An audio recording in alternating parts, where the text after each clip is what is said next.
Kalau bisa ada buat video silakan ini. Oke, masuk calon pemilih ke lokasi TPS. Langsung lintas yang di depan memeriksa surat undangan, cocok nggak undangannya di TPS berapa dengan lokasi TPS-nya? Enggak, karena itu KTP itu sudah mewakili dari undangan, kecuali yang nggak ada undangan nanti.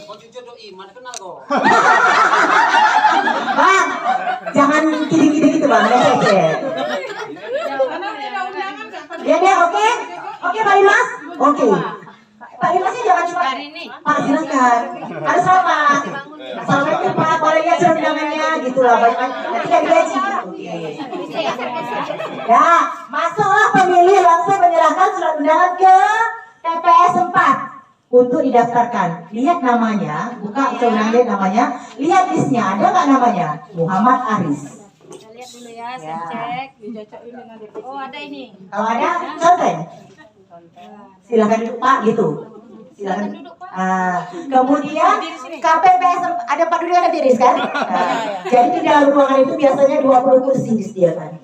Kemudian KPPS 4 menyerahkan kepada KPPS 5. Nah, Ismul nanti punya kertas juga catatan sendiri. Artinya yang datang pertama 1 Muhammad Aris. Kalau ini kan cuma catat dari angka-angka yang ada.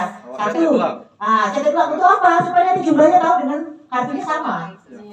Kalau di sini cek lagi Oke. Setelah Ismul mencatat lagi nama yang datang, kemudian kartu undangan ini Ismul serahkan ke KPPS 2.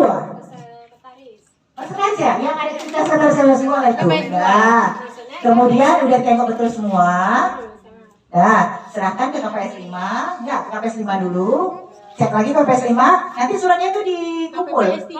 KPPS 3 dikumpul. 1, 2 diurut. Kemudian silakan bisi ke ketua, tanda tangan. Tanda tangan aman. Setelah Bapak ketua KPPS 1-nya tanda tangan, langsung ketua manggil namanya. Panggil namanya siapa? Aris. Muhammad Aris. Silakan Muhammad Aris menuju ke sana, Mak Bo. Enggak lah, Mak Bo langsung mengarahkan Bu Dina, Pak. Jangan diam, nggak digaji nanti. Langsung arahkan, silakan Pak ke bilik suara seperti itu. HP tolong letakkan di, ya betul, ini betul. Pada saat pemilih menuju ke KPPS 6, KPPS 6-nya ngomong, Pak silakan ke bilik, tapi sebelumnya maaf Pak.